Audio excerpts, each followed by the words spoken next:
আমি শেষ করতে বলবো ডক্টর তমনাশ চৌধুরীকে, যিনি আমাদের এখানে যে কটি আছে সবকটি ডাক্তারদের সংগঠন।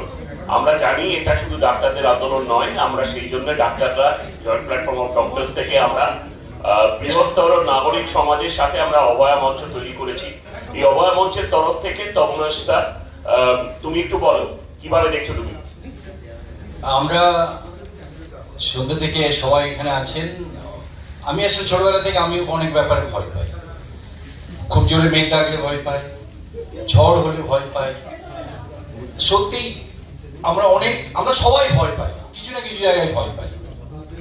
আমি স্কুলের পড়ার অঙ্কর বই ভয় পেতাম, কিন্তু এই ভয়গুলো ছিল আমাদের কি বলবো প্রোটেক্টিভ মেকানিজম। আমাদের ডিসিশন মেকিং এর জন্য এই ভয়গুলো পাওয়া দরকার ছিল। আমরা ঠিক করতাম কোথায় ফাইট করব আর কোথায় ফ্লাইট করব, কোথায় পালিয়ে যাব আর কোথায় লড়বো। এই ভয় পাওয়া থেকে ঠিক হতো।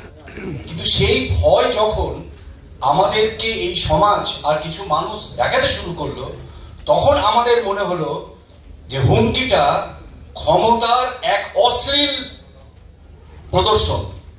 ক্ষমতার অশ্লীল প্রদর্শন হলো এই হুমকিরাজ।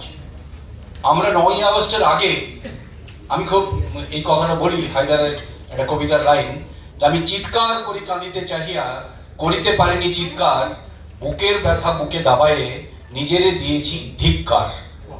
আমরা নিজেদের কিছু জায়গায় ধিক্কার দিতাম, ভাবতাম এটা করা উচিত, করব না, নিজেদের একটা কমফোর্ট জোনের মধ্যে রেখে দেওয়ার ভাবনা ছিল। 9ই আগস্টের পর আমরা যখন দেখলাম আমার মেয়েকে নৃশংসভাবে এরকম ভাবে খুন এবং ধর্ষণ করা হলো একটি সুরক্ষিত জায়গায়, যেখানে ডাক্তার স্বাস্থ্যকর্মী ছাড়াও অনেক আমার বাড়ির মা বোনেরা থাকেন, দাদা দিদিরা থাকেন, রোগীরা থাকেন, তাদের সুরক্ষা কোথায়, যেখানে একজন কর্মরত পড়ুয়া চিকিৎসকের সুরক্ষা নেই।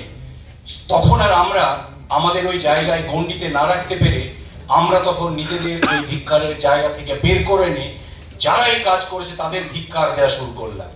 আমরা এই হুমকি রাজকে উপেক্ষা করতে শুরু করলাম, আমরা আন্দোলনে পা মেলাতে শুরু করলাম। তাই আমাদের এই আন্দোলনে পা মেলাতে মেলাতে আমরা দেখলাম যে আমরা একটি সংগঠন তৈরি হয়ে গেল, অভয়া মঞ্চ। এটা হচ্ছে আমাদের কাঁধে কাঁধ মিলিয়ে চলবার সংগঠন, কাঁধে লড়াইয়ের সংগঠন, রাষ্ট্রকে ভয় দেখাবার জন্য এই সংগঠন।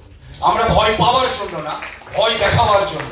তাই আমি সবাইকে বলতে চাই, আমাদের মানুষকে মনে করিয়ে দেওয়াটাই আজকের দিনের আমাদের সাংগঠনিক কর্তব্য। আমরা যদি সংগঠন করি, আমরা যদি প্রতিবাদ করি, মানুষকে মনে করিয়ে দিতে হবে 9ই আগস্ট কি ঘটেছে, বারে বারে মনে করাতে হবে। এটা আমাদের প্রথম কাজ। আর বন্ধু, এখনো অনেক পথ হাঁটা বাকি, হয়তো এখানেই স্বপ্নেশ যেন বন্ধু। আমাদের চোখে নতুন ভোরের স্বপ্ন, রাত্রির পথ হোক না যত বন্ধু।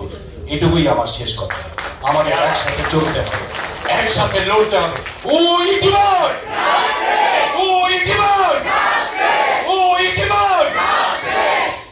ধন্যবাদ সবাইকে।